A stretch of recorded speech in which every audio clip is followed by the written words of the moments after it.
పరమాచార్య స్వామి వారు తరచు అంటుండేవారు, నీకు విశ్వాసం ఉండాలి కానీ పరాశక్తికి నీ మాట ఎప్పుడూ వినపడుతుంది అంటుండేవారు. పరమ సత్యం చూడండి. దేవీ నవరాత్రుల్లో శాకంభరి అమ్మవారి యొక్క దర్శనం చేసిన కేవలం ఒకే ఒక్క మాట, ఆవిడ గురించి నమశాకంభరి శివే అంతే, ఇంకో మాట అక్కర్లేదు. ఆ శ్లోకంలో మిగిలిన 3 పాదాలు కూడా చెప్పక్కర్లేదు. ఆ ఒక్క పాదం చెప్పి ఇవాళ అమ్మవారిని శాకంభరిగా దర్శనం చేస్తే చాలు, శారదా నవరాత్రుల్లో అమ్మవారి అనుగ్రహం పరిపూర్ణంగా కలుగుతుంది అని శాస్త్రవాక్కు. ఇవాళ మనం ఆవిడ్ని శాకంభరిగా పూజ చేశాం. ఆవిడ శాకంభరిగా వచ్చే ముందు శతాక్షిగా ముందు రూపాన్ని తీసుకుంది. నీరు లేక అలమటిస్తున్నటువంటి ప్రజల్ని అనుగ్రహించడం కోసమని ఎండిపోయిన నూతులు నిండేటట్టుగా 100 కన్నులతో వర్షించింది ఆవిడ. బ్రహ్మాండమైన వర్షాలు పడ్డాయి ఆ రోజుల్లో అని నిన్నటి రోజున నేను మీకు మనవి చేశాను. ఇవాళ మేము ఇక్కడ శాకంభరి అమ్మవారి యొక్క స్వరూపాన్ని తయారు చేయడం ఇంచుమించుగా పూర్తి చేస్తున్నాం. శతాక్షి అవతారాన్ని అమ్మవారు స్వీకరించినప్పుడు ఎటువంటి వర్షం పడిందని శాస్త్రం చెప్పిందో అటువంటి వర్షమే పడింది. అనుకోకుండా మా ప్రసాద్ బాబు గారు తెలిసో తెలియకో అమ్మవారు చూసావా కురిపించానని సత్యం చెప్పించడానికి ఇక్కడ అలంకారం చేస్తున్న వాళ్ళందరినీ తీసుకెళ్ళి చూసారా జలపాతం కింద ఎలా పడిపోతున్నాయో మెట్ల మించి నీళ్లు అన్నారు. మళ్ళీ సభ జరుపుకోవడానికి ఏ విధమైనటువంటి ప్రతిబంధకం లేకుండా తెలిపించేసింది. ఇంకా ఇంతకన్నా అమ్మవారి అనుగ్రహానికి అమ్మవారిని ఏ రూపంతో అర్చన చెయ్యాలో శాస్త్రాలు ఎలా చెప్పాయో అలా అర్చన చేస్తే అమ్మవారి అనుగ్రహం పరిపూర్ణంగా కలుగుతుందనడానికి ఇంతకన్నా ఉదాహరణ లోకంలో నేను చూపించగలనా? ఎంత మాట్లాడాలి? ఏమి మాట్లాడక్కర్లేదు. విశ్వాసంతో నిలబడితే అమ్మవారు ఎంతగా నిలబడుతుంది, అమ్మవారు ఎంతగా కృప చేస్తుంది అన్నదానికి ఇవాళ జరిగినటువంటి సంఘటనే నిదర్శనం. సరే, ఇవాల్టి ప్రసంగానికి సంబంధించినంత వరకు కేవలం నేను ఏదో ఒక 45-50 నిమిషాలు మాత్రమే ఇవాళ మాట్లాడవలసి ఉంది. ఎందుకంటే వాహన సేవ జరగవలసి ఉంది. కించిత్ ఆలస్యంగా సభ ప్రారంభమై ఉంది. అమ్మవారిని మహాలక్ష్మి అని ఒక నామంతో పిలుస్తారు. మహాలక్ష్మి అన్న నామంతో పిలిచినప్పుడు సాధారణంగా మనందరికీ ఉండేటటువంటి అభిప్రాయం ఎలా ఉంటుందంటే, మహాలక్ష్మి ఏం చేస్తుంది అని నేను అడిగాను అనుకోండి, ఉత్తర క్షణంలో చాలామంది ఏం చెప్తారంటే మహాలక్ష్మి ఐశ్వర్యం ఇస్తుంది అని చెప్తారు. మహాలక్ష్మి ఐశ్వర్యం అలా ఇవ్వదు. మీరు బాగా జ్ఞాపకం పెట్టుకోండి. అలా ఏం ఆవిడ ఇవ్వదు. ఆవిడ ఇచ్చే ముందు నువ్వు చేసింది ఏమైనా ఉందా చూస్తుంది. నువ్వు ఇప్పుడు ప్రార్థన చేశావని ఆవిడ ఇవ్వదు. శంకర భగవత్పాదుల జీవితంలో మొట్టమొదట ఆయన నిరూపించినటువంటి ఘట్టం, ఆయన కనకధారా స్తవం చేసి లక్ష్మీదేవిని స్తోత్రం చేసినటువంటి సందర్భం దీన్ని నిరూపణం చేస్తుంది.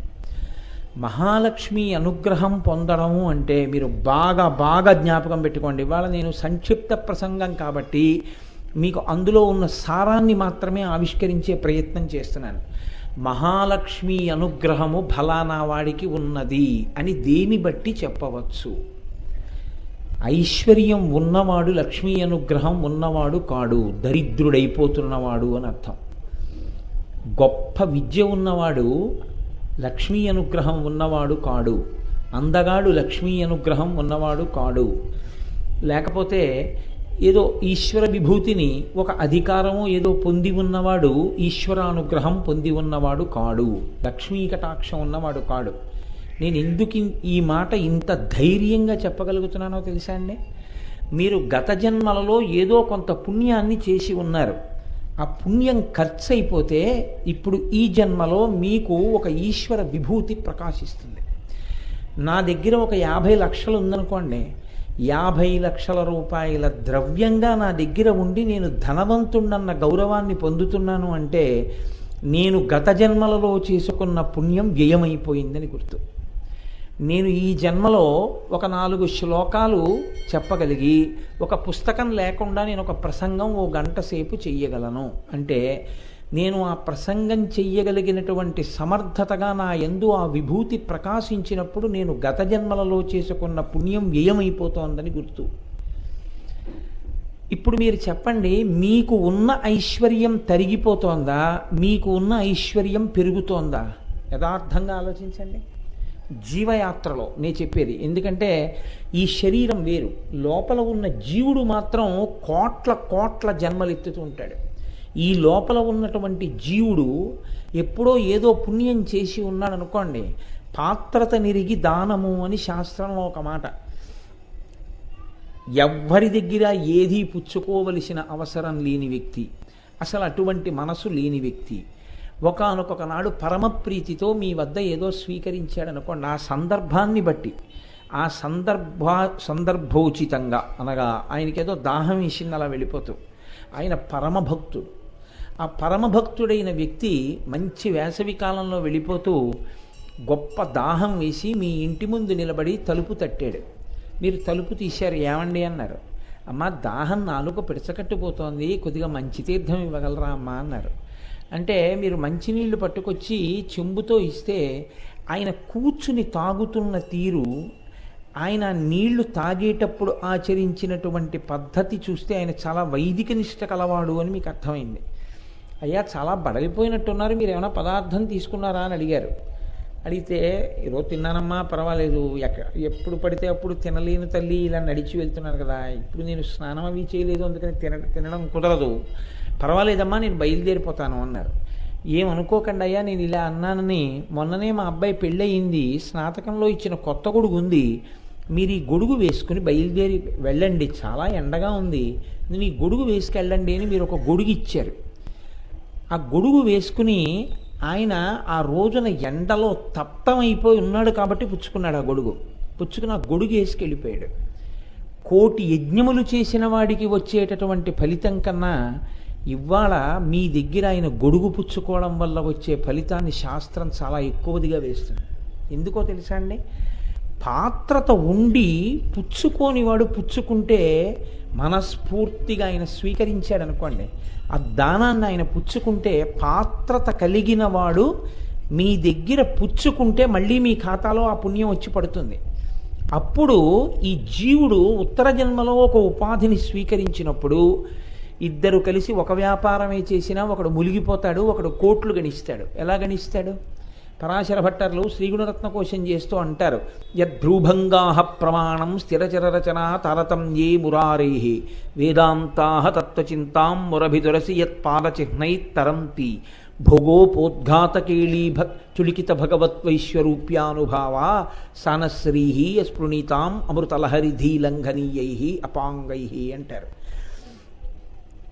ఒక శరీరాన్ని తయారు చేసేటప్పుడు చతుర్ముఖ బ్రహ్మగారు దీనికి ఎంత ఐశ్వర్యం ఇవ్వాలి అన్నప్పుడు తల్లి లక్ష్మీదేవిని అడుగుతాడు. ఈ జీవుడు గత జన్మలలో ఏది చేసి ఉన్నాడు అన్నది చూస్తుంది అమ్మవారు. అమ్మ ఫలానా జీవుడు కిందటి జన్మలో అందనుకోండి 0, వాడా నన్ను నమ్ముకున్న వాడికి ఒక గ్లాసుడు మంచినీళ్ళు ఇచ్చాడరా అందనుకోండి, ఉత్తర క్షణంలో మహదైశ్వర్యం అని రాస్తారు. ఆ జీవుడు ఉత్తర జన్మలలో గొప్ప ఐశ్వర్యవంతుడు అవుతాడు. ఇప్పుడు ఐశ్వర్యవంతుడయ్యాడు అనగానే ఆయన గత జన్మలో చేసిన పుణ్యం అయిపోయిందా లేదా? అయిపోతే కదా ఇప్పుడు ఐశ్వర్యవంతుడయ్యాడు. ఇప్పుడు మీరు జాగ్రత్తగా ఆలోచించండి, ఈ జీవుడు ఇప్పుడు ఐశ్వర్యంతో ఉన్నాడు, ఇప్పుడు నాకు ఇంత ఉంది కదా అని దాచాడు. నా దగ్గర 50 లక్షలు ఉంది లేకపోతే 1 కోటి రూపాయలు ఉన్నాయి కదా అని చెప్పి ఎవ్వరికీ పెట్టకుండా దాచుకున్నాడు. దాచుకున్నాడు కదా అని శరీరం ఉండిపోతుందా? 50 లక్షలు 1 కోటి రూపాయలు అయింది, కానీ జీవుడు ఏమయ్యాడు? దీన్ని విడిచిపెట్టాడు. దీన్ని విడిచిపెట్టేసిన తర్వాత జీవుడికి ఇంకా దీంతో సంబంధం లేదు. ఇక దీని గురించి జీవుడికి ఏ సంబంధము ఉండదు. అప్పటి వరకు నా కూతురు వస్తే బాగుండు, నా కూతురు వస్తే బాగుండు అని ఆఖరి క్షణంలో అలమటించిపోయి ఆ వ్యక్తి ఆ రోజు రాత్రి వెళ్ళిపోతే, మా అమ్మాయికి ఒంట్లో బాగోలేదు, నేను ఇప్పుడు రావడం కుదరదన్న కూతురు అమ్మ చచ్చిపోయిందే అన్న తర్వాత కారు వేసుకొచ్చింది, వచ్చి అమ్మ అని ఏడిచింది. ఒక్కసారి కూతురు వస్తే బాగుండు అన్న ఆ శరీరం కూతురు వచ్చిందని ఏమైనా కదులుతుందా? ఒక్కసారి జీవుడు దీంట్లోంచి బయటికి వచ్చాడు అనుకోండి, ఇక దీనికి పుట్టిన వాళ్ళతో కానీ దీనికి ఉన్నదాంతో కానీ ఇక జీవుడికి సంబంధం లేదు. ఈ జీవుడు ఈ శరీరంతో ఏది సంపాదించాడో దాన్ని ఈ శరీరంలోంచి వచ్చిన వాళ్ళు పనిచేసుకుంటారు. ఒక్క గురువు సంపద మాత్రమే శిష్యులందరూ పంచుకుంటారు. అంటే గురువుది విద్వత్ సంపద. అందుకని అది కొడుకులకి చెందదు, కూతుళ్ళకి చెందదు. ఎవరెవరు వినయంతో గురువు ముందు నిలబడ్డారో వాళ్ళందరికీ చెందుతుంది. అందుకే ప్రపంచంలో తనది అని దాచుకోకుండా తనని నమ్ముకున్న వాళ్ళందరికీ పంచిచ్చేసేవాడు ఎవరంటే ఒక్క గురువే తప్ప అన్యులెవ్వరూ తమదైన దాన్ని ఇతరులకు మొత్తం పంచి ఇవ్వలేరు. ఒక్క గురువే ఇచ్చేస్తాడు అలా స్వార్థత్యాగంతో. ఇప్పుడు ఈ జీవుడు విడిపోయాడు శరీరంలోంచి. ఈ సంపాదించిందంతా ఏమైంది? వారసులు పనిచేసుకున్నారు. ఇప్పుడు ఈ జీవుణ్ణి తీసుకెళ్ళారు. ఇప్పుడు ఇతనికి ఒక ఉపాధి ఇవ్వాలి కదా, మళ్ళీ ఓ జన్మ ఇవ్వాలి కదా. ఇచ్చేటప్పుడు ఏం చేశాడని ఇవ్వాలి అని చూస్తారు. ఏం చేశాడని ఇవ్వాలి?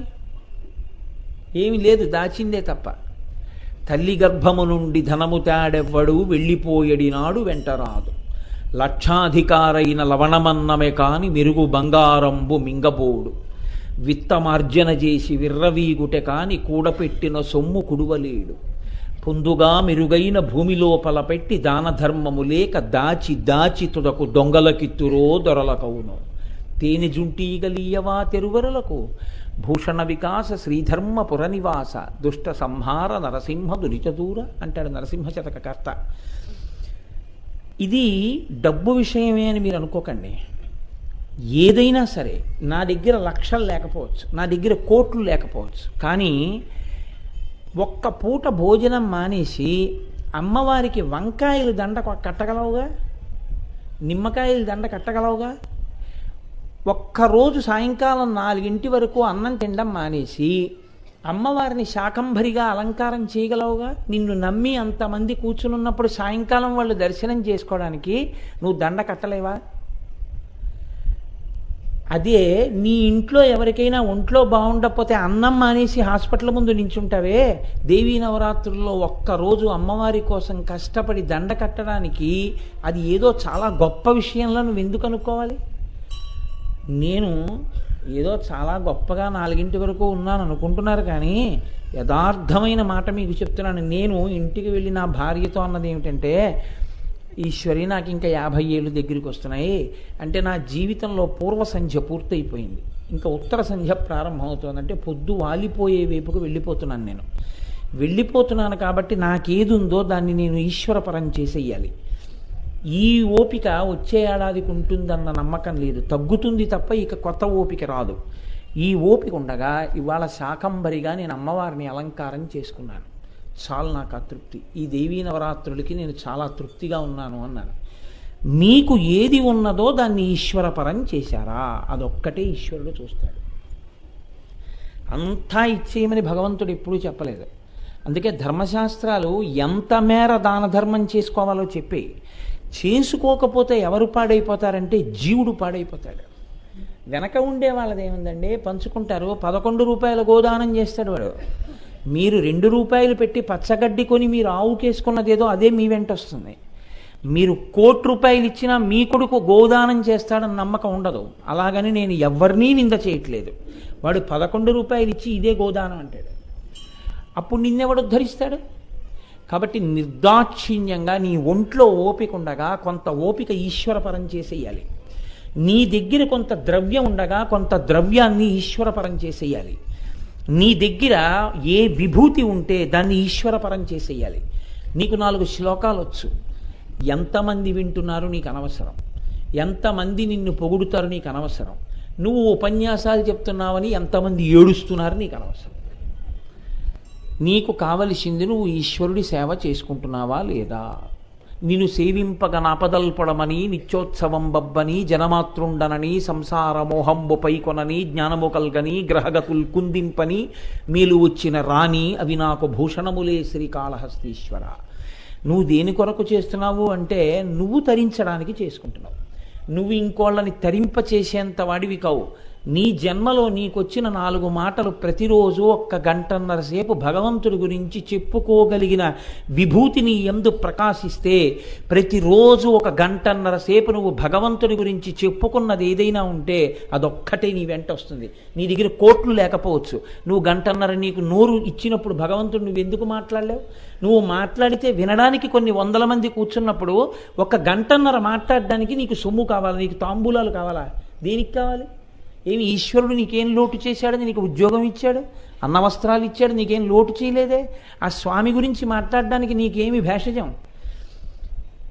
మీ మనసుని మీరు ఎదురు తిరిగి ప్రశ్నించి మీకు భగవంతుడు ఇచ్చిన విభూతిని ఈశ్వరపరం చెయ్యగలిగిన ప్రజ్ఞ మీ యందు ప్రకాశించుటకు మహాలక్ష్మి అనుగ్రహం అని పేరు. ఇప్పుడు చెప్పండి, జీవుడు ఐశ్వర్యవంతుడవుతున్నాడా, జీవుడు దరిద్రుడవుతున్నాడా? ఖర్చు పెట్టి తన దగ్గర ఉన్న దాంట్లో కొంత తీసి ఇది ఈశ్వరుడికి ఇస్తున్నాను. ఈ సభలోనే ఉన్నారు, పేరు చెప్తే ఒప్పుకోరు. నేను ఎంతటి వాడినండి, ఈశ్వరుడిచ్చింది ఈశ్వరుడికి ఇస్తున్నాను గురువుగారు సమాజ రూపంలో, దానికి నాదేముందని నేను ఇస్తాను అని కన్నుల నీరు పెట్టుకుని ఆయన మాట్లాడుతుంటే నాకు ఎంత సంతోషంగా ఉంటుందో. ఆ విభూతి ఉందే, వాళ్ళు మహాలక్ష్మి అనుగ్రహ సంపన్నులు. నాది కాదు, ఇది ఈశ్వరుడు నాకిచ్చినది నేను వేరొకరికి ఇచ్చి అమ్మ చేతి ఉపకరణంగా నేను మిగిలిపోతానని కోరుకున్నవాడెవడో వాడు లక్ష్మీవంతుడు, వాడు శ్రీకారం ఉన్నవాడు, వాడు మహాలక్ష్మి అనుగ్రహాన్ని పొంది ఉన్నవాడు, వాడు శ్రీ. వాడి ముఖం చూస్తే చాలు మీకు పరమ మంగళం జరుగుతుంది. వాడు పూజ చేసుకుని బయటికి వస్తుంటే వాడి ముఖాన్ని చూస్తే మీకు త్రివేణీ సంగమ స్నాన ఫలితం వస్తుంది. ఎందుకని? ఏ విభూతి ఆయనకుందో దాన్ని ఈశ్వరపరం చేస్తారు. మీరు చూడండి, ఎందరో ఈ దేశంలో కోట్లకి కోట్లు సంపాదించిన వాళ్ళు ఉన్నారు, కొన్ని వేల ఎకరాలు మావన్న వాళ్ళు ఉన్నారు, అగ్రహారాలు మావన్న వాళ్ళు ఉన్నారు, ఈ రాజ్యాలు మావన్న వాళ్ళు ఉన్నారు. ఉత్తరాన ఇక్కడి నుంచి దక్షిణాన ఇక్కడ వరకు, తూర్పున ఇక్కడి నుంచి పశ్చిమాన ఇక్కడ వరకు మావన్న వాళ్ళు ఉన్నారు. అలా అన్నవాళ్ళు ఎవరైనా ఇవాళ ఎక్కడైనా ఉన్నారా? వాళ్ళ పేర్లు ఎన్నో మీకేమైనా జ్ఞాపకం ఉన్నాయా? భగవంతుడి మీద పరవశించి నిధి చాలా సుఖమా, రాముని సన్నిధి చాలా సుఖమా అని తనకున్న దాంతో 4 ఇండ్ల ముందుకు వెళ్ళి చెయ్యి చాపి భిక్షాటన చేసి ఆ అన్నం తిని తన శిష్యులకి తనకొచ్చినటువంటి విద్యని, ఆ సంగీత విద్యను నేర్పుకున్నటువంటి త్యాగరాజస్వామిని దేవాలయంలో ప్రతిష్ఠ చేసుకుని దర్శనం చేసుకుని పొంగిపోయి ఇప్పటికీ తిరువారూరు వెళ్ళి దర్శనం చేసి ఏడాదికి ఒకసారి త్యాగరాజస్వామి శరీరం విడిచిపెట్టిన రోజున త్యాగరాజస్వామి ఆరాధనోత్సవాలు చేస్తున్నాం. ఆయన లక్ష్మీవంతుడు, లేకపోతే డబ్బు దాచుకున్నవాడా లక్ష్మీవంతుడు? ఎవడు లక్ష్మీవంతుడు? వాడి లక్ష్మి వాడి శరీరం విడిచిపెట్టినప్పుడే వెళ్ళిపోయింది. మహాలక్ష్మి కృప అంటే ఏమిటో తెలుసా అండి? అనుభవములోనికి వచ్చుట. ఉండడం వేరు, ఉన్నది అనుభవంలోకి రావడం వేరు. ఒక్కొక్క నాడు ఉంటుంది, కానీ అది అనుభవంలోకి రాదు. ఎందుకని? నువ్వు దాచావు తప్ప తిన్నదే ఉంది. కోట్లుండి స్కూటర్ మీద కూడా జరగకుండా సైకిల్ మీద తిరుగుతున్న వాళ్ళు నాకు తెలుసు. వాడు దరిద్రుడు, వాడు ఐశ్వర్యవంతుడు కాడు. వాడికి ఉండడానికి కోట్లున్నాయి, వాడి గత జన్మల పుణ్యం పూర్తయిపోయింది అంతే. వాడు ఇంకోళ్ళకి ఇచ్చి వెళ్ళిపోతాడు. వాడు దేనికి పనికొస్తాడంటే, తేనెటీగ పువ్వు మీద వాలి కష్టపడి తేనె తీసుకొచ్చి మైనంతో గదులు కట్టి అందులో తేనె నింపి దాన్ని జాగ్రత్తగా జిగురుతో మూసి తేనెంతా సంపాదించానని ఎవరైనా అటుగా వెడుతూ తెలియక చప్పుడు చేసినా వాళ్ళని కుట్టి ఇంత దాచుకున్న తేనెటీగల్ని గమనించి బాగా పట్టు నిండిందని చూసి దాని కింద నిప్పు పొగ పెట్టి తట్టుకోలేక తేనెటీగలు పారిపోతే పిండుకునేవాడు ఉంటాడు. ఆనాడు బాధపడతావు. మహాలక్ష్మి అనుగ్రహం అంటే నువ్వు యశోశరీరుడవై వెళ్ళిపోవడం. ఎవడు అలా వెళ్ళిపోయాడో వాడు భాగ్యవంతుడు. ఎవడు వెళ్ళిపోయినా వాడి పేరు తలుచుకునేటప్పటిక మహానుభావుడండి, ఎంత మహానుభావుడండి నిజంగా అనిపించుకున్నవాడెవడో వాడు ఈశ్వరానుగ్రహాన్ని పొందినవాడు. ఆయనని లక్ష్మీ కటాక్షం ఉన్నవాడంటారు తప్ప ఈ జన్మలో తీసుకొచ్చి ఏదో ఉందనుకోండి, దానికి వ్యయం లేదనుకోండి, అంటే ఖర్చు పెట్టడు, వచ్చు విద్య చెప్పడు ఎవరికి, ఉంది అందం, లోపలంతా కుచ్చిత బుద్ధి, ఆ అందాన్ని అడ్డుపెట్టి ఎవరిని పాడు చేద్దామని చూస్తుంటాడు. ఉంది ఐశ్వర్యం, దాన్ని ఎలా పెంచుదామని చూస్తాడు. మీకు అవసరం ఉంటే 10 రూపాయలు వడ్డీకి ఇచ్చి మీకున్న ఒకే ఒక్క ఆవునో గేదెనో ఎత్తుకుపోతాడు. ఎత్తుకుపోయి మీరు వీధిన పడిపోయినా వాడికి ఏం పర్వాలేదు, వాడి ఐశ్వర్యం పెరిగితే చాలు. ఇప్పుడు చెప్పండి, అది లక్ష్మీ కటాక్షమా? అది లక్ష్మీ కటాక్షము కాదు. చాలామంది శాస్త్రం చెప్పిన లక్ష్మీ కటాక్షానికి పొరపాటు పడతారు. లక్ష్మీ కటాక్షం అంటే ఏమిటో తెలుసుండే, మీకున్న విభూతి ప్రవాహమునకు అడ్డు వచ్చేటటువంటి కవాటమును తొలగించగలిగినటువంటి శక్తి మీ యందు ప్రకాశిస్తే దానిని మీకు మహాలక్ష్మీ కటాక్షమని పిలుస్తారు. మీకు నేను ఒక ఉదాహరణ చెప్తాను. మనకి ఇక్కడ బ్రహ్మ పదవిలో కూర్చుని కార్యక్రమాన్ని అంతటినీ నిర్వహణ చేస్తున్నారు సుబ్రహ్మణ్య శర్మ గారు. గురు పూర్ణిమ నాడు 2 సంవత్సరాల నుంచి మనం కృష్ణావధానులు గారిని తీసుకొచ్చి ఆయనకి గురు పూజ చేస్తున్నాం. దేనికి చేస్తున్నామో తెలుసా అండి? ఆయన కన్నా వేదం చదువుకున్న వాళ్ళు లేక కాదు, ఆయన కన్నా వేదార్థం తెలియని వాళ్ళు లేక కాదు. ఎందుకు కృష్ణావధానులు గారు గురువుగా పూజకు అర్హుడయ్యారో తెలుసా? అంత వృద్ధులైపోయిన తర్వాత ఆయన దగ్గరికి వెళ్ళి ఒక ఆయన కొన్ని వేల రూపాయల డబ్బు పట్టుకెళ్ళి, అవధానులు గారు ఈ డబ్బు మీరు ఉంచుకోండి అని ఇస్తే, ఆయన ఓ శిష్యుణ్ణి పిలిచి, ఒరే నమ సోమాయచ రుద్రాయచ నమస్తామ్రాయచ అరుణాయచ, ఈ పన్నానికి ఈ అష్టమానువాకానికి ఘనా జటా చెప్పు అంటే, ఆ వేదం నేర్చుకుంటున్న శిష్యుడు ఘనా జటా చెప్పాడు. చెప్తే ఆయన అన్నారు, నువ్విచ్చిన ఈ వేలు తీసుకెళ్ళి నేను ఇంట్లో పెట్టుకుంటే, ఈ డబ్బు నా దగ్గర ఉంటే, ఇలా ఇచ్చిన వేలన్నీ పట్టుకెళ్ళి నేను దాస్తే వీడెంత తొందరగా వెళ్ళిపోతాడో మందవుతుందని చూస్తారు. నేను నాకున్న విద్యని ఇలా నలుగురికి నేర్పితే కృష్ణావధానుల యొక్క కంఠం ఇంతమంది కంఠాల్లో బతుకుతుంది. రేపు వాడు బాగా చదువుతుంటే ఉచ్చరిస్తుంటే సుబ్రహ్మణ్య శర్మ గారు ఎంత అందంగా ఉచ్చరిస్తారు ఆ గురుభక్తి. అది నాకు ఆయనంటే గౌరవం. అలా మంత్రం చెప్పుకొని మా గురువు గారండి ఎంత కష్టపడి మాకు నేర్పారో అంటే, నా శరీరం వెళ్ళిపోయినా నా కీర్తి నిలబడిపోతుంది. నాకు అది కావాలి కానీ నాయనా, నేను ఈ డబ్బు కోసం వెంపర్లాడట్లేదురా, నాకొద్దు, పట్టుకెళ్ళి ఏదైనా దేవాలయానికి ఇచ్చేయమన్నారు ఆయన. ఆయన మహాలక్ష్మి కటాక్షం ఉన్నవారు. మహానుభావుడు శ్రీభాష్యం అప్పలాచార్య స్వామి వారికి సహస్రచంద్ర దర్శనోత్సవాలు జరిగితే డబ్బు మూట పట్టుకెళ్ళి ఆయన దగ్గర పెడితే ఒక రామాలయానికి ఇచ్చేశారు. ఇచ్చేసి ఆయన హాయిగా చేతులు దులుపుకుని ఇంటికి వెళ్ళిపోయారు. ఎవడు జీవితాన్ని సుసంపన్నం చేసుకున్నాడో, ఎవడు తనకున్న విభూతిని భగవత్పరం చేశాడో వాడు మహాలక్ష్మి అనుగ్రహాన్ని పొంది ఉన్నవాడు, వాడు లక్ష్మీవంతుడు. అందుకే హనుమ సుందరకాండలో సముద్రాన్ని దాటుతుంటే ఎన్నో మార్లు మహర్షి ఆయన్ని శ్రీమాన్ శ్రీమాన్ శ్రీమాన్ అంటారు. మీరు చెప్పండి, హనుమ దగ్గర ట్రావెలర్స్ చెక్స్ ఉన్నాయా? ఏటీఎం కార్డ్స్ ఉన్నాయా? లేకపోతే ఆయన దగ్గర ఏమైనా బంగారం ముక్కలు బిస్కెట్లు ఏమైనా పంచిలో దోపుకుని వెళ్ళారా? ఆయన దగ్గర ఏముందని శ్రీమాన్? వెడుతున్నది శత్రునగరానికి. ఆయన వెళ్ళిన తర్వాత గుక్కెడు మంచినీళ్లు తాగినట్టు సుందరకాండలో ఎక్కడా లేదు.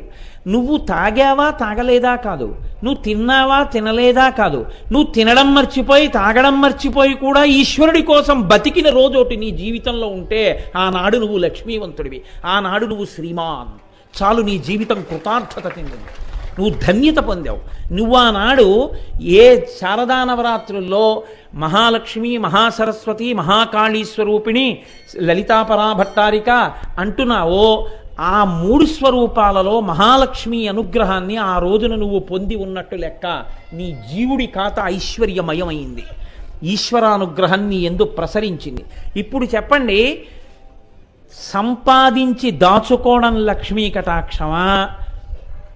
భగవంతుడి కోసం, సమాజం కోసం, 10 మంది కోసం ఈశ్వరుణ్ణి చూసి ఇది భగవంతుడిది, భగవంతుడికి చేరుతోందన్న విశాల హృదయంతో కీర్తి కూడా కోరుకోకుండా 10 మంది కోసం తాను నిలబడగలిగినటువంటి ప్రజ్ఞ గొప్పదా?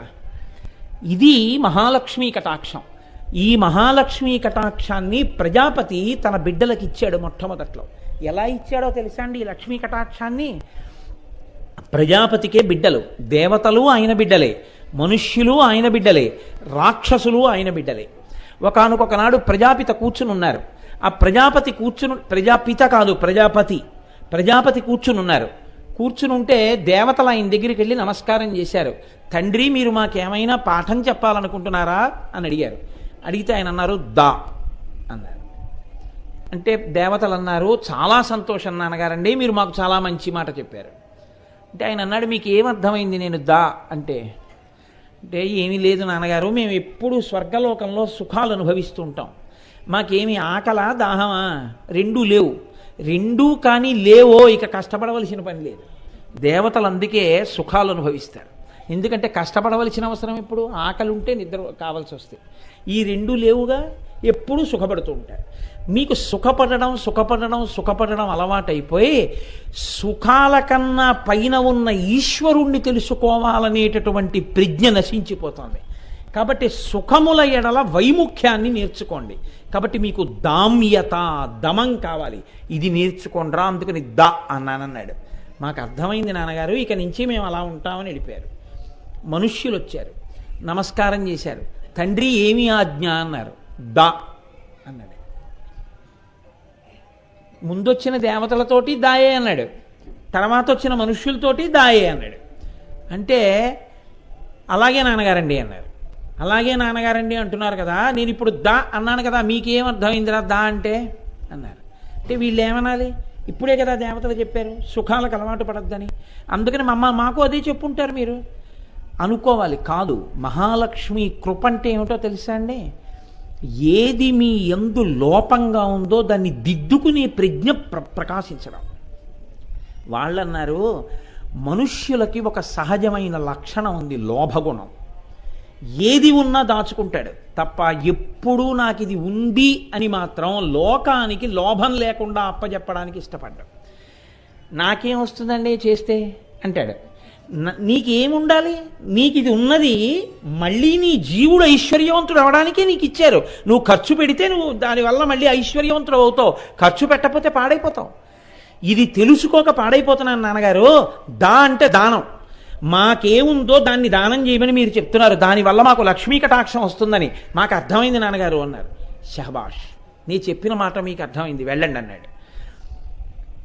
రాక్షసులు వచ్చారు, వాళ్ళు నమస్కారం చేశారు. ఆయన అన్నాడు దా అన్నాడు. అంటే రాక్షసులు అన్నారు, నాన్నగారు అర్థమైంది అన్నాడు. ఏమర్థమైందిరా మీకు అన్నాడు. అంటే వాళ్ళు అన్నారు, నాన్నగారు మేము రాక్షస ఉపాధి కదా, మా పని ఏమిటంటే ఎక్కడ ఎవడు బాగుంటే వాడిని ఏడిపించడానికి వాడు దేనివల్ల సంతోషిస్తున్నాడో దాన్ని మేము ఎత్తుకొస్తాం, అదొక్కటే మా బుద్ధి.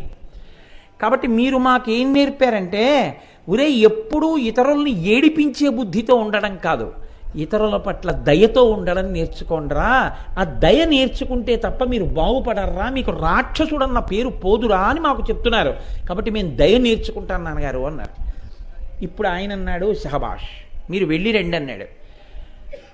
ఇప్పుడు చూడండి, వాళ్ళకి దా, దేవతలకి, మనుష్యులకి దా, రాక్షసులకి దా, ముగ్గురికి దా.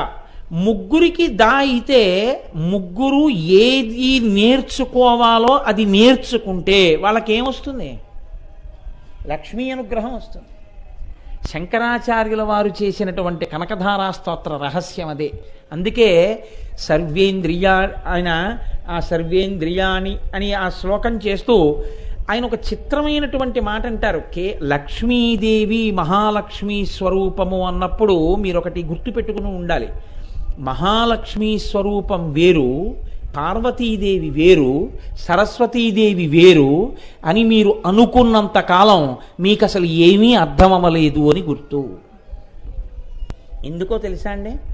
లక్ష్మీదేవిని పిలుస్తూ శంకరాచార్యుల వారు అన్నారు, శాకాంబరేతి శశిశేఖర వల్లభేతి గిర్దేవతేతి గరుడధ్వజ సుందరేతి శాకాంబరేతి శశిశేఖర వల్లభేతి సృష్టి స్థితి ప్రళయకేలుష సంస్థితాయై తస్మై నమస్త్రిభువనైక గురోహస్తరుణ్యై అన్నారు. ఆవిడే సరస్వతి, ఆవిడే లక్ష్మి, ఆవిడే పార్వతి, ఆవిడే పరబ్రహ్మము యొక్క పట్టమహిషి అన్నారు. ఇది సిద్ధాంతం తప్పైతే లక్ష్మీదేవి ఆయనకి దర్శనమిచ్చి ఉండి ఉండకూడదు. నేను మొన్ననే కేరళ రాష్ట్రంలో కాలడి వెళ్ళినప్పుడు ఎక్కడ ఏ ఇంటి ముందు శంకరాచార్యుల వారు నిలబడి కనకధారా స్తోత్రం చేస్తే లక్ష్మీదేవి ఆకాశంలో నిలబడి మాట్లాడి స్వర్ణముషిరికలు కురిపించిందో ఆ ఇంటికి వెళ్ళి చూసి వచ్చాను. స్వర్ణమనాయ అని బోర్డు ఉంది, మాతో మా మోహన్ రావు గారు కూడా వచ్చారు. స్వర్ణమనాయి అని వాళ్ళు గేటు మీద కూడా రాసుకున్నారు. శంకరులు ఇప్పుడు అక్కడ ఒక లక్ష్మీదేవి దేవాలయం కూడా కట్టబోతున్నారు. అంత ప్రత్యక్షంగా ఉన్న ఒక్క స్వరూపమే ఐశ్వర్యాన్ని మీకు ఇవ్వాలనుకుంటే లక్ష్మిగా ప్రకాశిస్తుంది. కానీ మీరు ఒకటి గుర్తుపెట్టుకోండి, లక్ష్మిగా ప్రకాశించడం అంటే కేవలం మీకు డబ్బు ఇవ్వడం కాదు. అలా అనుకున్నంత కాలం వాడికి అసలు లక్ష్మీతత్వం తెలియదని గుర్తు. మీకు డబ్బు ఇవ్వడం కాదు కావలసింది, మీరు ధర్మంగా ఉండడం మీరు నేర్చుకోవాలి. మీరు ధర్మంగా ఉండడం మీకు వచ్చేస్తే మీకు లక్ష్మీదేవి వచ్చేస్తుంది, లక్ష్మీ అనుగ్రహం మీకు వస్తుంది. రామాయణంలో రాముడు అంటాడు, సత్యమేవేశ్వరో లోకే సత్యం పద్మాశ్రితా సదా సత్యమూలాని సర్వాణి సత్యాన్నాస్తి పరమం పదం అంటాడు. తమ్ముడా, నాకు సత్యం కన్నా ఇంకోటి లేదురా, సత్యమే లక్ష్మి, సత్యమే ఐశ్వర్యం, సత్యమే ధర్మం, సత్యమే సమస్తం. నాకు ఆ సత్యం తప్ప ఇంకోటి అక్కర్లేదు. నేను సత్యాన్ని పట్టుకున్నంతకాలం అన్నీ నన్ను పట్టుకుంటాయి, నేను సత్యం వదిలేస్తే అన్నీ నన్ను వదిలేస్తాయి అన్నాడు. ఎవడు సత్యధర్మములను పట్టుకుంటాడో వాడే మహాలక్ష్మి సంపన్నుడు. నేను మీకు ఒక్కటి చెప్తాను. బాల బ్రహ్మచారి శంకర భగవత్పాదులు, ఆయన వెనక కోట్లు పట్టుకుని ఆయన వెళ్ళలేదు. ఒక పేద బ్రాహ్మణి ఇంటి ముందుకు వెళ్ళి ఆయన కనకధారా స్తవం చేశారు అమ్మవారి మీద. 1:48 సేపు బంగారు ఉసిరికలు కురిపించింది అమ్మవారు. ఒక్క ఉసిరికే శంకరాచార్యులు వారు తీసుకోలేదు, పేద బ్రాహ్మణికి చెల్లిపోయారు. ఇప్పుడు చెప్పండి, తన పరమభక్తితో అమ్మవారిని తీసుకొచ్చి నిలబెట్టి బంగారు ఉసిరికలు కురిపించగలిగిన వాడు లోకంలో ఐశ్వర్యవంతుడా? తాను దాచిపెట్టుకున్నవాడు లోకంలో ఐశ్వర్యవంతుడా? ఇతరుల ప్రయోజనము కొరకు ఐశ్వర్యాన్ని, లక్ష్మీ అనుగ్రహాన్ని కురిపించగలిగిన వాడెవడో, అంత స్వార్థ త్యాగం చెయ్యగలిగిన వాడెవడో వాడు ధన్యుడు. అందుకని జగద్గురువులయ్యారు శంకరాచార్యులు వారు. అమ్మవారు పలికింది అంటే ఎవరికి పలికిందో తెలుసా అండి? ఊరికే తీసుకెళ్ళి ఇంత పత్రి పూజ చేసేసి, ఇన్ని తామరపూలు తీసుకెళ్ళి పూజ చేసేసి నీ మనసు నిండా దిక్కుమాలిన ఆలోచనలు పెట్టుకుంటే లక్ష్మీ కటాక్షం రాదు. లక్ష్మీ కటాక్షం ఎప్పుడు వస్తుందంటే నీకు ధర్మం తెలిస్తే, నువ్వు మర్యాదగా బతకడం నీకు అర్థమైతే, నీకున్న విభూతిని ఈశ్వరపరం చేయడం నీకు అలవాటైతే నువ్వు లక్ష్మీ సంపన్నుడవే, అందులో సందేహం లేదు. లక్ష్మీ సంపన్నులకు కొన్ని పరిమితులు ఉంటాయండి. వాళ్ళకి కొంత భయం ఉంటుంది. ఎందుకో తెలుసా? ఎప్పుడు ఎవడొస్తాడో, ఏ రాత్రి ఎవడొస్తాడో, ఎక్కడ ఎవడు దారి కాస్తాడో, ఎవడు అప్పడుగుతాడో, ఎవడు ఏమంటాడో, ఎప్పుడూ భయమే. కానీ అమ్మవారి అనుగ్రహం పరిపూర్ణంగా పొంది ఉన్నవాడికి ఎప్పుడూ అటువంటి బాధే ఉండదు. మల్లంపల్లి శరభేశ్వర శర్మ గారని మహానుభావుడు, మహాభక్తుడు, ఈశ్వరుణ్ణి నమ్ముకున్నవాడు. ఆయన ఒకసారి నాకు వారు ఒకసారి మా ఇంట్లో ఆతిథ్యం స్వీకరించినప్పుడు చెప్పారు, గొడుగు లేకుండా వెళ్ళిపోతున్నారు ఆయన. మంచి ఎండ కాసేసింది ఆ రోజున, 10 అడుగులు కూడా వేయలేకపోయారు. ఆయన ఆ పక్కన ఏరు కనపడితే ఆచమనం చేసి ఓ చెట్టు కింద కూర్చుని సూర్యుడి మీద స్తవం చేశారు. పేద బ్రాహ్మణుణ్ణి, నాకు వాహనంలో వెళ్ళడానికి డబ్బు లేదు, అత్యవసర పని మీద కాలినడకన వెడుతున్నాను, ఒకళ్ళ దగ్గర చెయ్యి చాపడం ఇష్టం లేక నన్నా ఇంత బాధ పెడతావు, నేను ఒక్క 30 నిమిషాల్లో వెళ్ళిపోతాను, అప్పటి వరకు నువ్వు నీ కిరణాలని ఉపసంహరించి చల్లగా ఉంచలేవా అని అడిగారు. ఆయన కళ్ళు మూసుకొని ధ్యానం చేసి చల్లగా అనిపించింది. కళ్ళు తెరిచి చూశారు, అంతే నల్లటి మబ్బడ్డొచ్చి సూర్యుడు లోపలికి వెళ్ళిపోయినాడు. ఆయన ఇంకొక ఊరు చేరిపోయేంత వరకు అంతే. భాస్కరాచార్యుల వారు శాసించాడు సూర్యభగవాను, నీకు లోకంలో పూజ లేకుండా చేసేస్తానేమనుకుంటున్నావు అన్నాడు. పరిగెత్తుకొచ్చి, అంత కోప్పడకు, నీకేం కావాలో చెప్పిస్తాన్నాడు. నువ్వు నాకు ఇవ్వడం ఏమిటి? నేను నిన్ను అర్చన చేస్తాను, నువ్వు నా అర్చనకి లొంగి నువ్వు నాకు వరం ఇవ్వాలన్నాడు. భగవద్భక్తులైన వాళ్ళు భగవంతుణ్ణి శాసించారు. వాళ్ళు లక్ష్మీ సంపన్నులంటే, వాళ్ళు ఐశ్వర్యవంతులంటే, వాళ్ళ పేరు మీద క్షేత్రాలు ఏర్పడ్డాయి, వాళ్ళ పేరు మీద నదులు వచ్చాయి. గౌతమ మహర్షి అంత గొప్పవాడు కాబట్టే, గోదావరిని తెచ్చాడు కాబట్టే ఇప్పటికి మీరు నేను అన్నం తింటున్నాం, ఇప్పటికి మీరు నేను నీళ్లు తాగుతున్నాం. మీరు చెప్పండి, గౌతముడు లక్ష్మీ సంపన్నుడా, మీరు నేను లక్ష్మీ సంపన్నులమా? గౌతముడు తెచ్చినటువంటి నదితో పొలాలు దున్నుకుని వేలకి వేల ఎకరాలు నీవి కానివి నువ్వు ఆక్రమించి డబ్బు దాచుకున్న నువ్వా ఐశ్వర్యవంతుడివి? గౌతమ మహర్షి ఇవాళ సప్తర్షి మండలంలో ఉన్న మహానుభావుడు తన పేరు మీద ఒక నదిని ప్రవహింపచేసి ఇవాళ ఇంతమంది అన్నం తింటున్నామంటే ఉభయ గోదావరి జిల్లాల వాళ్ళం ఆయన పెట్టిన భిక్ష.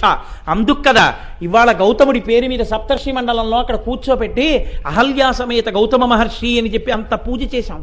ఆయన లక్ష్మీవంతుడు, ఆయన ఆవాహన చేసిన వాడికే అంత పూజ చేశారే. ఆ గౌతముడే నిజంగా కనపడితే మనందరం ఆయన కాళ్ళ మీద పడిపోం, ఆయనకి నమస్కారాలు చెయ్యం. అటువంటిది ఇప్పుడు చెప్పండి, ఆయన లక్ష్మీవంతుడు, నేనా లక్ష్మీవంతుణ్ణి? ఎవరు లక్ష్మీవంతుడు? ఎవడు ఈశ్వర భక్తి చేత ఒక్క ప్రార్థన చేస్తే అమ్మవారు ఆయనకి సమస్తం అనుగ్రహిస్తుందో వాడు లక్ష్మీ సంపన్నుడు. అలా ఉండాలి అంటే పరమ భక్తి రావాలి. పరమ భక్తి ఏదో దానికే లక్ష్మీ కృప అని పేరు. ఆ లక్ష్మీ కృప కలిగితే ఆ లక్ష్మి మిమ్మల్ని అనుగ్రహిస్తే ఆవిడ్ని వరలక్ష్మి అని పిలుస్తారు. అలా పొందిన పెద్దలు లోకంలో ఎందరో ఉన్నారు. వేదాంత దేశికులని మీకు నేను మొన్న కనకధార చేసేటప్పుడు చెప్పాను. వేదాంత దేశికులని మన విశిష్ట దాంట్లో విశిష్టాద్వైత సాంప్రదాయంలో ఒక మహానుభావుడైన అటువంటి వేదాంత దేశికులు సర్వతంత్ర స్వతంత్ర అని బిరుదు ఉండేది ఆయనకి. సర్వతంత్ర స్వతంత్ర అని ఎవరినైనా బిరుదిచ్చి పిలిస్తే వాళ్ళు ఏదైనా చేయవలసి వస్తే ఇంకోళ్ళ మీద ఆధారపడరు. వాళ్ళు ఈశ్వరుణ్ణి ప్రార్థన చేస్తే ఈశ్వరుడు చేస్తాడు వాళ్ళకి, వాళ్ళు ఇంకొకళ్ళ దగ్గర చేయి తాపరు. ఆయనకి సర్వతంత్ర స్వతంత్ర అని బిరుదుందని కొంతమందికి ఏడుపు బయలుదేరింది. లోకంలో ఇదో విచిత్రమైన లక్షణం ఉంటుంది. కేవలం భగవంతుణ్ణి నమ్ముకుని తిరుగుతున్న వాడిని చూసి ఏడిచేవాళ్ళు కూడా చాలామంది ఉంటారు. అదో జాడ్యం. కాబట్టి వేదాంత దేశికుల్ని చూసి ఏడిచారు. ఏడిచి ఈయనకి సర్వతంత్ర స్వతంత్ర అన్న బిరుదుకి అనర్హుడు అని నిరూపించాలి, అప్పుడు బిరుదు వదిలేస్తాడని ఒక పిల్లవాడిని పిలిచి వాడికి పెళ్లి చేసుకోవడానికి వాడికి ఉద్యోగం లేదు, అక్షరం ముక్క లేదు, కానీ వయసు అయిపోతుంది, వాడికి పెళ్ళి అవ్వాలి. అందుకని ఉదయం నాకు పెళ్లికి డబ్బు లేదని వెళ్ళి వేదాంత దేశికులను అడుగు. వేదాంత దేశికులు ఇంకొకరిని చెయ్యి చాపి అడగరు, ఎలా డబ్బిస్తాడో చూస్తాం. కాదని అనలేడుగా, వెళ్ళి అడిగన్నారు. ఆ పిల్లవాడు వెళ్ళి వేదాంత దేశికుల్ని అడిగాడు. అయితే ఆయన మహానుభావుడు, ఒక్క క్షణం అంతర్ముఖులై కనిపెట్టారు. ఓహో, నేను సర్వతంత్ర స్వతంత్రుణ్ణి కాను అని నిరూపించడానికి నా దగ్గరికి పంపించారు అని ఆయన వెంటనే లక్ష్మీదేవిని స్తోత్రం చేశారు. దాన్ని శ్రీస్తుతి అంటారు.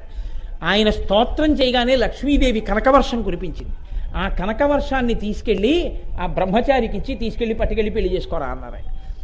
ఆయన సర్వతంత్ర స్వతంత్రుడు, లక్ష్మీదేవి ఆయన్ని పిలిస్తే చాలు వచ్చి ఆయనకి కనకవర్షం కురిపించిందని ఆయన కాళ్ళ మీద పడ్డారు ఆయన్ని వ్యతిరేకించిన వాళ్ళందరూ. ఇప్పుడు చెప్పండి, ఎవరు ఐశ్వర్యవంతులు? వేదాంత దేశికుల ఐశ్వర్యవంతులు, శంకర భగవత్పాదుల ఐశ్వర్యవంతులు, గౌతమ మహర్షి ఐశ్వర్యవంతుడు. ఈ లోకానికంతటికి ధర్మం అంటే ఎలా ఉంటుందో రామచంద్రమూర్తిని తయారు చేసి అంతటి గురువుగా లోకానికి నేర్పినటువంటి వశిష్ఠ మహర్షి ఐశ్వర్యవంతుడు. దాచుకున్నవాడెవడైనా లోకంలో గౌరవింపబడినటువంటి పేరు మీరు విన్నారా? ఎందరో రాజులు, ఎందరో సైన్యాధిపతులు దేవాలయాలు కూడా కొల్లగొట్టారు. కొల్లగొట్టి చిట్ట చివరికి ప్రాణం పోయే సమయంలో తాము దాచినటువంటి బంగారు కణికలు ఉన్న చీకటి గదుల్లోకి వెళ్ళి నేను పేర్లు చెప్తే బాధపడతారు. వెళ్ళి అయ్యో ఈ బంగారం అంతా నీ చచ్చిపోతే ఏమైపోతుందో అని బంగారపు కణికల మధ్య దొల్లుతూ వాటిని తీసి మీద పోసుకుని పిచ్చెక్కి అరుపులు అరుస్తూ నాలికని పళ్ళ మధ్య పెట్టి ఖర్చుకుని చచ్చిపోయారు. వాళ్ళందరూ ఏమయ్యారు? వాళ్ళ పేరు ఎక్కడైనా స్మరింపబడుతోందా? వాళ్ళ పేరు ఎవరైనా తలుచుకుంటున్నారా?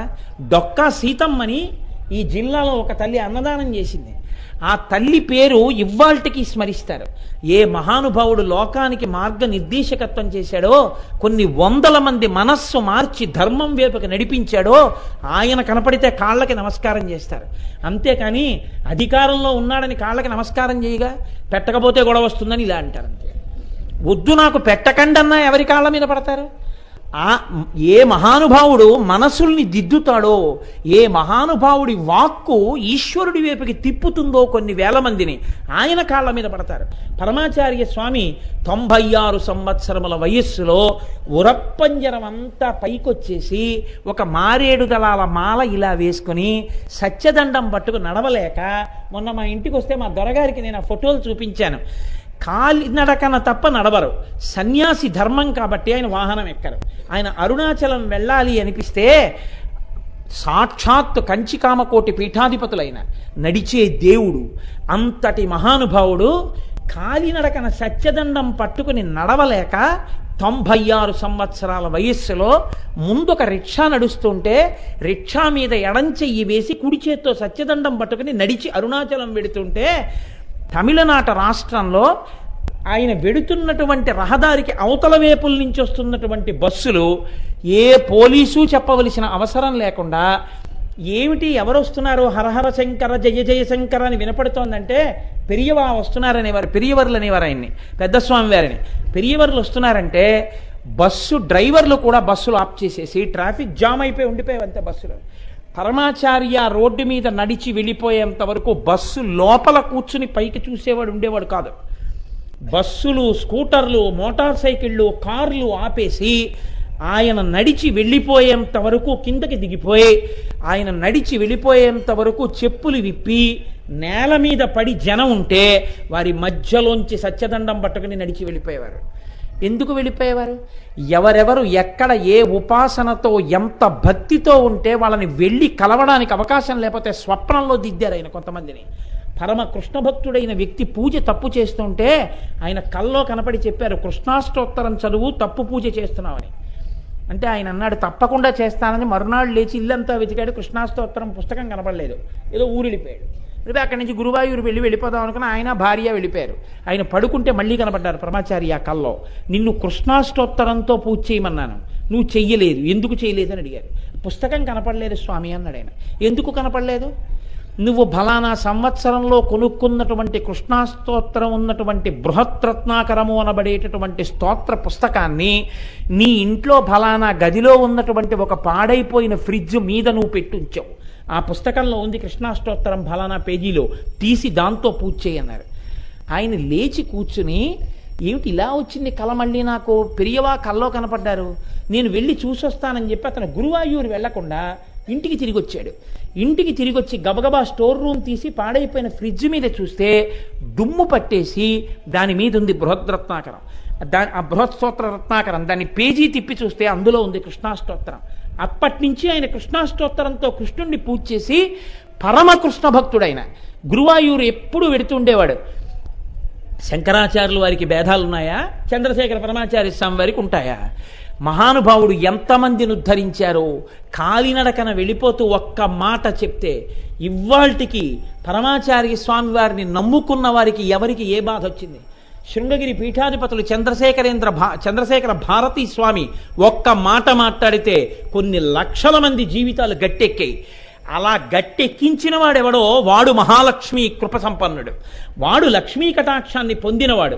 ఆయన వాక్కు అగ్నిహోత్రమై కొన్ని లక్షల మంది జీవితాల్ని మార్చింది. ఇవాళ శ్రీభాష్యం అప్పలాచార్య స్వామి వారు లేకపోవచ్చు, మల్లంపల్లి శరభేశ్వర శర్మ గారు లేకపోవచ్చు, పోతన గారు లేకపోవచ్చు. అయితేనే నా జీవితంలో ఎన్నడూ నేను ఉపన్యాసం చెప్తూ పోతన రాశాడన్న మాట నేను ఏకవచన ప్రయోగం చేయలేకపోయాను. ఎందుకు చేయలేకపోయానంటే పోతన గారనడానికి కూడా నాకు అర్హత లేదు. అంతటి మహనీయుడు, 12 స్కందములను ఆంధ్రీకరించిన వారు, 5 నయా పైసలు కోరుకోకుండా ఉన్న 1 ఎకరం పొలాన్ని దున్నుకుని జీవితం గడిపి దాన్ని తీసుకెళ్లి కనీసం నేను ఈ పుస్తకం రాశానని కూడా ఎవరికీ చెప్పుకోలేదు. ఒక పెట్టెలో పెట్టి కొడుకుని పిలిచి, నాన్న నేను రామచంద్రమూర్తికి అంకితం ఇచ్చుకున్నాను రా, రాముడు నన్ను ఉపకరణంగా స్వీకరించి భాగవతం ఆంధ్రీకరింపచేశాడు, ఈ పెట్టెలో పెడుతున్నాను నాన్న అని అక్కడ పెట్టారు. ఒకానొక వ్యాఖ్యానాన్ని బట్టి పెడితే కొడుకు రోజు దానికి పూజ చేసేవాడు పోతన గారి శరీరం వెళ్ళిపోయిన తర్వాత. ఒకానొక నాడు పెట్టెకున్న కన్నంలోంచి చెదపురుగులు కిందకి దిగుతూ కనపడ్డాయి. అమ్మ బాబోయ్, నాన్నగారు రాసిన భాగవతానికి చెదపురుగులు పడుతున్నాయని అప్పుడు ఆ పెట్టి తీసి తాళపత్ర గ్రంథాలు తీసి దాన్ని ప్రతులు రాయించారు గబగబా. అంత నిరపేక్షగా కనీసం పోతన గారు 12 స్కందాలు ఆంధ్రీకరించినందుకు ఆయన ఫలానా చోట సన్మానం చేయించుకున్నారని కానీ, ఆయనకి ఇంత క్యాష్ అవార్డు ఇచ్చారని కానీ, ఆయనకి ప్రభుత్వం ఫలానా చోటికి పిలిచి ఫలానా అవార్డు ఇచ్చిందని కానీ, ఆయనకు రాగిపత్రం ఇస్తే దాచుకున్నారని కానీ రాజులు ఆయన ఎక్కడైనా మీరు ఆయన చరిత్రలో చదివారా? కానీ ఆయనకి పట్టిన లక్ష్మి, మొన్నటి రోజున మీతో ప్రస్తావన చేశాను, నా తల్లి కనకదుర్గమ్మ తల్లి యొక్క లక్ష్మి కమ్మె మీద ఆయన రచించుకున్నటువంటి పద్యం ఇప్పటికీ ఎప్పటికీ చెక్కు చెదరకుండా ఉండిపోయింది. తెలుగు వాళ్ళ నాలుకల మీద పోతన గారి పద్యాలు నర్తిస్తూనే ఉంటాయి. అంత గొప్ప స్థితిని పొందినటువంటి పోతన గారా లక్ష్మీ సంపన్నుడు. పనికి మాలినటువంటి విషయాలన్నీ నీకు అక్షరాలొచ్చని రాసినటువంటి వాడా లక్ష్మీ సంపన్నుడు. ఇప్పుడు చెప్పండి, లక్ష్మి అంటే లక్ష్మి అంటే సరస్వతీ కటాక్షం కూడానా? లక్ష్మే సరస్వతి, ఆ లక్ష్మే పార్వతి. ఆ లక్ష్మియే పార్వతిగా ఉన్నప్పుడు మీ యందు ఏర్పడేటటువంటి ధైర్యమే, మీకు కలిగేటటువంటి ఆత్మజ్ఞానమే సాక్షాత్తు జ్ఞానప్రసూనాంబ. ఆ తల్లే ఒక్క తల్లి 3 రూపాలతో ఉంటుంది. అటువంటి మహాలక్ష్మి కటాక్షం కలగడం అంటే జ్ఞాపకం పెట్టుకోండి, మీ జీవుడు కోట్లకి కోట్లకి పడగలెత్తిన వాడవడం, మీ జీవుడికి సంస్కారం ఏర్పడ్డం. ఒకానొక నాడు మీ ఇంటికి ఒక మహాపురుషుడు వస్తాడు. మీ ఇంటికి ఒక మహాపురుషుడు వస్తే నేను ఫలానా అని చెప్పుకున్నా కూడా వీధి తలుపులు వేసేస్తాం. ఎంత చిత్రమో తెలుసా అండి? ఈ మాట మనకి కాదు, తులసీదాసు గారంతటి వాడికి జరిగింది. హనుమ వెనకాల పడ్డారు నాకు రామదర్శనం చేయించమని. నీకు రామదర్శనం అవుతుంది, ఇక్కడ కూర్చుని ఉండు అని చెప్పి ఓ చోటు చూపించారు. రామలక్ష్మణులు ఇద్దరు రాజకుమారుల వేషంలో వెళ్ళిపోతూ గుర్రాలు దిగొచ్చారు. వీళ్ళిద్దరు ఎవరో వచ్చారు, ఏమిటి రామలక్ష్మణుల కోసం చూస్తుంటే అని పో పో పో పో అన్నారు. వాళ్ళిద్దరు వెళ్ళిపోయారు. అప్పుడు హనుమ వచ్చి అన్నారు, రామలక్ష్మణులు వచ్చారయ్యా, వాళ్ళని వెళ్ళిపోమ్మన్నావు అన్నారు. అయ్యో అయ్యో రామలక్ష్మణుల్లా రాలేదే అన్నారు. రామలక్ష్మణుల్లా వస్తారా రామలక్ష్మణులు? రామదాసు గారి బాకీ కట్టడానికి వచ్చినప్పుడే మేము రామదాసును అంటూ వచ్చారే, మేము రామదాసు దాసులం అంటూ వచ్చారే తానీషా దగ్గరికి, నీకు రామలక్ష్మణులుగా వస్తారా? ఏ రూపంలో ఎప్పుడు వస్తారో గుర్తించగలిగి ఎవడొచ్చినా రాముడేనేమో అని తొందరపడి గబుక్కుని చేతిలో నీళ్లు పోస్తే ఆనాడు నీకు లక్ష్మీ కటాక్షం, అప్పటి వరకు నీకు దర్శనం లేదన్నారు. మళ్ళీ వెళ్ళి కూర్చున్నారు పర్ణశాలలో, మళ్ళీ జపం మొదలుపెట్టారు. గంధం తీస్తున్నారు, రాముడు ఏ రోజు వస్తాడో అని. గంధం తీస్తుంటే చిన్న పిల్లాడి రూపంలో వచ్చారు రామలక్ష్మణులు. తాత తాత కొంచెం గంధం ఇస్తావా, తాత తాత కొంచెం గంధం ఇస్తావా అంటున్నారు. అవతల పోయింది రామలక్ష్మణుల కోసం పో పో అంటున్నారు. మళ్ళీ తోసేస్తున్నాడు రావీడని చెప్పి తులసీదాసు గారి గబగబా పంజరంలో కూర్చుని చిలక రూపంలో వచ్చిన వాళ్ళు రామలక్ష్మణులే గంధం ఇయ్యి అన్నారు. అప్పుడు గభాలను చేతులు పట్టుకుని గంధం రాశారు, రామలక్ష్మణులుగా దర్శనమై. అది లక్ష్మీ కటాక్షం అంటే. ఏది మన స్పృహలో లేక చెడిపోతున్నామో, ఏది మన స్పృహలో లేక కాలంలో మనుష్య జన్మ ఎత్తి కూడా జీవుణ్ణి ఐశ్వర్యవంతుణ్ణి చెయ్యలేకపోతున్నామో, మనని మనం దరిద్రులం చేసేసుకుంటున్నామో, ఆ దరిద్రులుగా మనం అయిపోతున్నటువంటి స్థితికి విరుగుడు దొరికి ఏ మార్గంలోకి మనం తిరగాలో ఆ మార్గం మన మనసులో ప్రచోదనమైతే మీకు ఈశ్వరుడి యొక్క అనుగ్రహం కలుగుతుంది. అందుకు లక్ష్మీ పూజ చేస్తారు. అందుకే లక్ష్మి అష్టలక్ష్ములని వేదం చెప్పలేదు, లక్ష్మి 6గురనే మనకి వేదం చెప్తోంది. శ్రీ సూక్తం పూర్తి చేస్తూ మీరు ఏమంటున్నారు? శ్రీర్లక్ష్మీర్వరలక్ష్మీశ్చ ప్రసన్నా మమ సర్వదా అంటూ ఆ అనువాకాన్ని మొదలుపెట్టేటప్పుడు మనం 6గురు లక్ష్ముల్నే చెప్తాం. అందులో చెప్పేటప్పుడు చిట్ట చివరికి వచ్చేటప్పటికి వరలక్ష్మిగా పైన ఉన్నటువంటి లక్ష్మీ విభూతులనన్నిటినీ కూడా నాకు ఆ తల్లి కృప చేస్తోంది అని చెప్తాం. కాబట్టి ఇప్పుడు 6గురిగా ఉంటుంది లక్ష్మి. ఉన్న లక్ష్మి ఆ తల్లి అనుగ్రహం కలగడమే వరలక్ష్మిగా మీకు కృప చేయడం. అందుకే లక్ష్మీదేవిని పూజ చేస్తే వరలక్ష్మిగా పూజ చేయడమే శాస్త్రీయమైనటువంటి సంప్రదాయం. అందుకే వ్రతం చేసిన వరలక్ష్మీ వ్రతమే చేస్తాం మనం ఎక్కువ. కాబట్టి రేపటి రోజున శుక్రవారం నాడు చేసేటటువంటి అభిషేకానికి తల్లి ఎంతో సంతోషిస్తుంది. అమ్మవారి యొక్క అభిషేకం జరిగినప్పుడు స్నానశాటి అని కడతారు, ఒంటి మీద ఒక బట్ట కడతారు. పరమ భక్తితో అమ్మా నీ బిడ్డలమమ్మా, మా అదృష్టమమ్మా, శారదా నవరాత్రుల్లో వచ్చిన ఒకే ఒక్క శుక్రవారం రేపటి శుక్రవారం, మళ్ళీ వచ్చే శుక్రవారానికి నవరాత్రులు లేవు, మళ్ళీ వచ్చే సంవత్సరమే. శంకరాచార్యులు వారు కనకధార చేస్తూ అంటారు, దిగ్గస్తిభి కనక కుంభముఖావసృష్ట సర్వాహిని విమలచారు జలప్లుతాంగీం ప్రాతర్నమామి జగతాం జననీమశేష లోకాధినాథ గృహిణీం అమృతాబ్ధిపుత్రీం అంటారు. ఆ దేవలోకంలో ఉండేటటువంటి ఏనుగులు ఆకాశగంగా జలాల్ని స్వర్ణ కలశాలతో తీసుకొచ్చి అమ్మవారి మీద పైకెత్తి నీళ్లు పోస్తుంటే ఆ నీళ్లలో తడిసిపోయినటువంటి అమ్మ ఉందే, ఆ అభిషేకింపబడిన అమ్మ బట్ట తడిసి ఉండడం అంటే ఒళ్ళు చల్లబడి ఉన్నది అని గుర్తు. అటువంటి లక్ష్మీ స్వరూపాన్ని ఎవరు దర్శనం చేస్తారో వాళ్ళకి జన్మాంతరంగా వచ్చినటువంటి వాసనా దోషం వల్ల అసలు భగవత్పరంగా ఆలోచించడం అనేటటువంటి లక్షణం లేకుండా జీవితాన్ని నిరర్ధకం చేసుకుంటూ జీవుణ్ణి దరిద్రుణ్ణి చేసుకుంటున్నటువంటి స్థితి విరిగిపోయి లక్ష్మీదేవి యొక్క అనుగ్రహం వరలక్ష్మిగా కటాక్షింపబడుతుంది. అందుకని రేపటి రోజున ఉదయం 7 గంటలకి ప్రపత్తి అవగానే గోపూజ చేసి ఆ తర్వాత అమ్మవారికి అభిషేకం జరుగుతుంది. అభిషేకం జరిగేటప్పుడు దుర్గా సూక్తంతో సహా, దుర్గా సూక్తం విన్నా, దుర్గా సూక్తంతో అభిషేకం చేసినా, దుర్గా సూక్తం చదివినా ప్రమాదాలు కూడా రావు. అసలు యథార్థంగా చెప్పాలంటే ఈ దేవీ నవరాత్రుల యందు తప్పకుండా పూజింపబడవలసినటువంటి మూర్తి, తప్పకుండా ఒక్క పువ్వైనా చేతితో పడవలసిన మూర్తి కనకదుర్గమ్మ. ఇవి దుర్గా నవరాత్రులు. వసంత నవరాత్రులు జ్ఞానప్రసూనాంబికా నవరాత్రులు. ఇప్పుడు శారదా నవరాత్రులు దుర్గా నవరాత్రులు. యథార్థానికి ఈ నవరాత్రులలో ఒక్క రోజైనా శాకంభరిగా అమ్మవారిని చూడాలి, అమ్మవారికి నమస్కారం చెయ్యాలి, శాకంభరికి పూజ చెయ్యాలి. 2, తప్పకుండా దుర్గమ్మకి పూజ చేయాలి. ఈ విజయదశమికి మీ అందరూ పొంగిపోయేటట్టుగా సూర్యచంద్రుల్ని ధరించి ఇంత నవ్వుతున్నటువంటి కనకదుర్గమ్మ యొక్క మూర్తిని మీకిచ్చి పూజ చేయిస్తాం విజయదశమి నాడు. అంటే ఏది శాస్త్రీయమో, ఏది చెయ్యాలని శాస్త్రం చెప్తోందో, ఏ కాలంలో ఏది చెయ్యాలో అది చెయ్యాలి. కర్తవ్యమకృతం కార్యం సతాం మన్యముదీరయేత్ అంటారు వాల్మీకి మహర్షి రామాయణంలో. చెయ్యవలసిన పని చెయ్యవలసిన సమయంలో, చెయ్యవలసిన దేశంలో చెయ్యని వాడి పట్ల మహాత్ములకు ఆగ్రహం వస్తుంది. అది వదిలిపెట్టి అక్కర్లేనివన్నీ చేయకూడదు. ఏది చెయ్యాలో అది చెయ్యాలి. కాబట్టి విజయదశమి నాడు మనం కనకదుర్గమ్మను ఆరాధిస్తాం. రేపు శుక్రవారం కనుక తల్లికి అభిషేకం జరుగుతుంది. అభిషేకానికి యథార్థానికి మిమ్మల్ని ద్రవ్యాలు తెమ్మని అడగడానికి కారణం ఏమిటంటే ఇదే లక్ష్మీ కటాక్షం అంటే.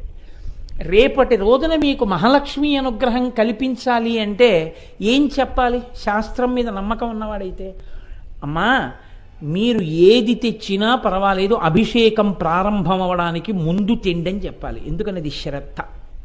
అయ్యో ఏడాదికి ఒక్కసారి నా తల్లి కోసం ఇవ్వాలి, నేను పరిగెత్తుకెళ్ళి ద్రవ్యం ఇవ్వాలని ఇంటి యజమానురాలు పరిగెత్తాలి. నువ్వు ఒక్కరోజు ఆవిడ కోసం పరిగెడితే నువ్వు జీవితంలో ప్రమాదాల వల్ల పరిగెత్తకుండా ఆవిడ చూస్తుంది. నువ్వు ఒక్కనాడు పరిగెత్తకపోతే, నువ్వు పరిగెత్తకుండా చూడడం ఆవిడ ఎందుకు చూడాలి? కృతజ్ఞుడవు కదా. మహాలక్ష్మి అనుగ్రహానికి నువ్వు ద్వారాలు మూసుకోలేదు. అందుకని మీరు ఏదైనా సరే తెచ్చి అభిషేకానికి ఇవ్వండి. ఒకవేళ ఏ కారణం చేతనైనా ఇవ్వలేకపోతే మీరేమీ బెంగ పెట్టుకోవద్దమ్మా. భగవంతుడు మనకి ఇలా అనగలిగిన శక్తినిచ్చాడుగా, ఇలా అనగలంగా, ఇలా అనడానికి ఇబ్బంది లేదుగా, ఇలా గోపూజ జరుగుతుంటే చూడ్డానికి లోటు లేదుగా, అమ్మవారికి అభిషేకం జరుగుతుంటే కాసేపు ఇలా చూడ్డానికి లోటు లేదుగా. నీకు ఈశ్వరుడు కంటితో చూసే శక్తి ఆవిడే ఇచ్చింది. లక్ష్మీకృప, లక్ష్మీ కటాక్షం అంటే అదే. సర్వేంద్రియాణి సంపత్కరాణి సకలేంద్రియనందనాని సామ్రాజ్యదాని నిరతాని సరోరుహాక్షి తద్వందనాని దురితాహరణోజ్జతాని మామేవ మాతరని శంకలయస్తు మాన్యే అంటారు శంకరాచార్యుల వారు. అందుకే ఆ తల్లి సంపత్కరాణి సకలేంద్రియ నందనాని, ఈ ఇంద్రియములతో ఆనందం పొందడానికి మనకు అర్హతనిచ్చిన తల్లి మహాలక్ష్మి. ఆ ఇంద్రియములతో నువ్వు చూడ్డానికి సుఖం ఆవిడిస్తోంది. 365 రోజులు చూసి సుఖపడుతున్నావు. 15 నిమిషాలు 45 నిమిషాలు ఒక గంట సేపో దేవీ నవరాత్రుల్లో వచ్చిన ఒకే ఒక్క శుక్రవారం నాడు అమ్మవారికి వేదమంత్రాలతో అభిషేకం జరుగుతుంటే వచ్చి ఇలా చూడ్డానికి కూడా ఇంత పంచదార నువ్వు ఇవ్వలేవు, దాని గురించి పట్టింపు లేదు. ఇన్ని పాలు నువ్వు తేలేవు, ₹1 కాసు నువ్వు ఇవ్వక్కర్లేదు.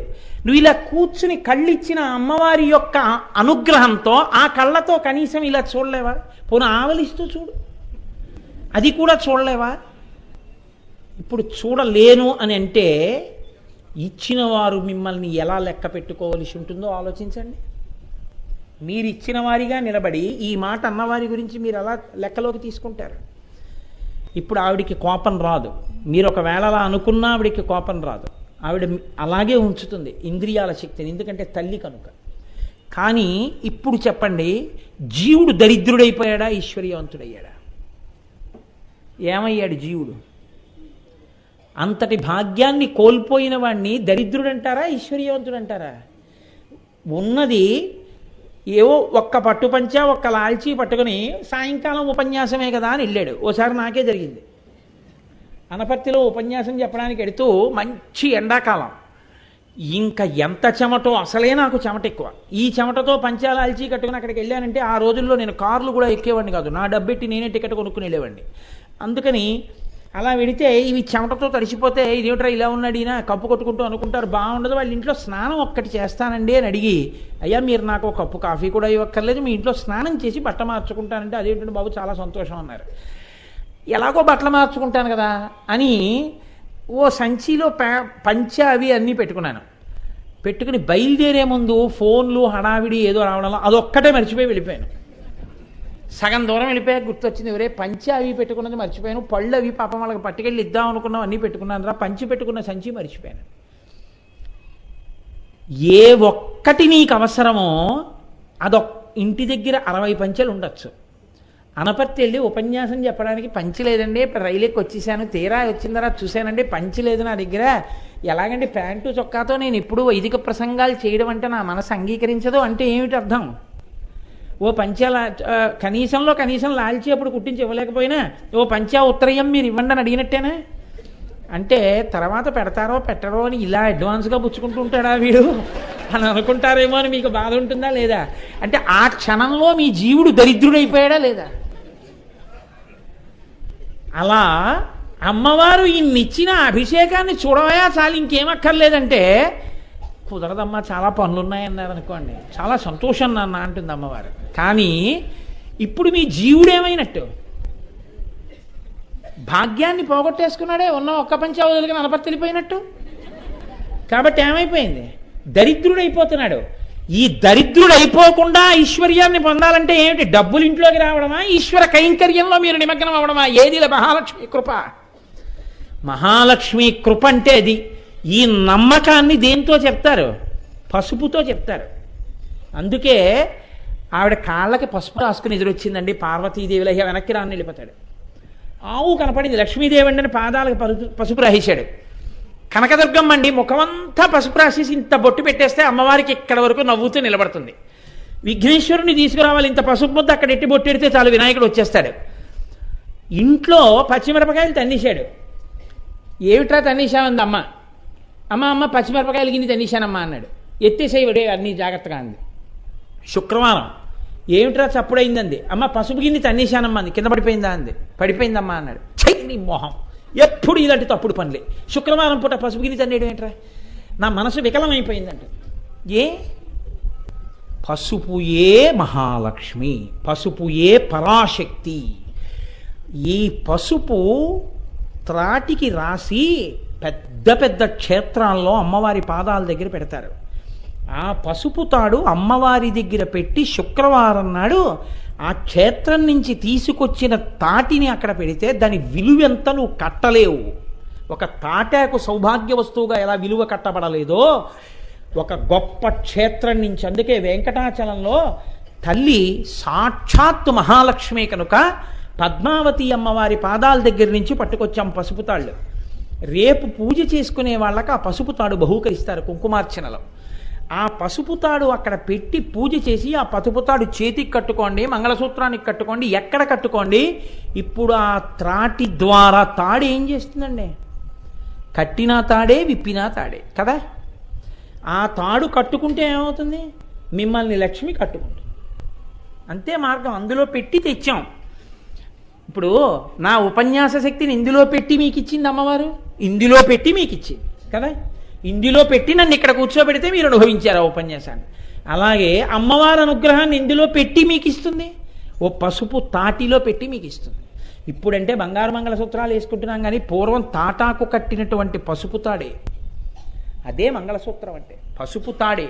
పసుపు తగులుతూ ఉండి తీరాలి అంతే. ఇంకా కాబట్టి రేపటి రోజున వరలక్ష్మి మూర్తిని అందున పూర్ణ కలశంతో శృంగగిరి వారు ఒకానొక గ్రంథంలో వేశారు. అత్యద్భుతమైన వరలక్ష్మి స్వరూపం పూర్ణ కలశంతో, పరాశక్తి స్వరూపంగా తల దగ్గర పూర్ణ కలశాన్ని బ్యాక్డ్రాప్లో పెట్టి అమ్మవారిని వరలక్ష్మి స్వరూపంగా ముద్రణ చేశారు. దాన్ని మీకోసమని రేపటి రోజున పూజ చేసేటప్పుడు ఆ మూర్తిని మీకు ఇస్తారు.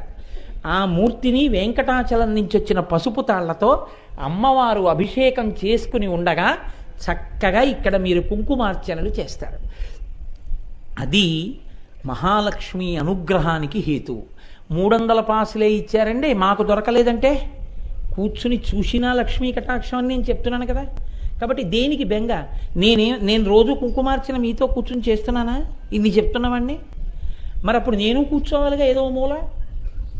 చూస్తే చాలు, మీ అందరూ చేసుకుంటే ఇన్ని రూపాలతో జగన్మాత పూజ చేసుకోవడానికి నేను 4 మంచి మాటలు చెప్పి మీ అందరూ చక్కగా కూర్చుని చూస్తే అంటే నేను రోజు అందుకే ఒక్కసారి ఇలా తిరుగుతాను. నా తల్లి, నా పరాశక్తి, నేను నమ్ముకున్న అమ్మ ఇన్ని ముఖాలతో ఇన్ని చేతులతో మా అమ్మ పూజ చేస్తోంది. సహస్రాక్షి సహస్రపాత్, ఇన్ని పళ్ళేలు మా అమ్మ, ఇన్ని మూర్తులు మా అమ్మ, ఇంతమంది తల్లులు మా అమ్మ, ఇన్ని చేతులు మా అమ్మవి. అమ్మా నిన్ను ఇంత పెద్ద సభాస్వరూపంగా చూస్తున్నాను, అమ్మా నీకు నమస్కారం అనుకుని సభకి నమస్కారం చేసి వెళ్ళి అక్కడ కూర్చుంటాను. మీరు అలా కూర్చుంటే ఏం దోషమా? అభిషేకం చూస్తే దోషమా? అది కదా మహాలక్ష్మీ కృపకి పాత్రులు కావడం అంటే. కాబట్టి రేపు చక్కగా మనం ఉదయం అందరం వచ్చి మహాలక్ష్మి అనుగ్రహానికి పాత్రులు అవుదాం. మీరు తేగలిగితే తెండి, తేకపోతే దాని గురించి బెంగ ఎంత మాత్రం లేదు. హాయిగా వచ్చి కూర్చుని భక్తితో చూడండి.